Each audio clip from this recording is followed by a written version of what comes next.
Welcome in this quick and easy tutorial. I'm going to be showing you how to change your name on Snapchat. All right, if you find this video helpful, please leave a like and subscribe to the channel for more such tutorials. Now, first up, go ahead and open up Snapchat. And then once you're in here, just swipe until you can see your Bitmoji right here at the top left.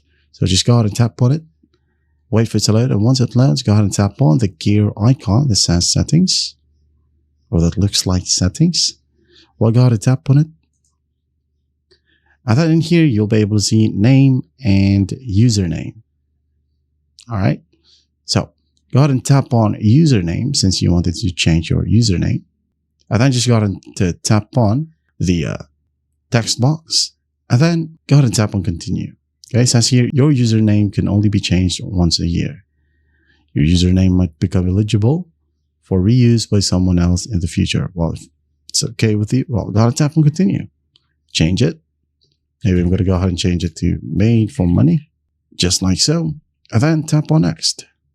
And then after that, all you got to do is just enter your Snapchat's password. After that, tap on continue. It says here, your username has been successfully updated. Tap on continue. And then after that, it's now changed. So that's how easy it is to change your username on Snapchat. I hope this video helps, and I'll see you in the next one.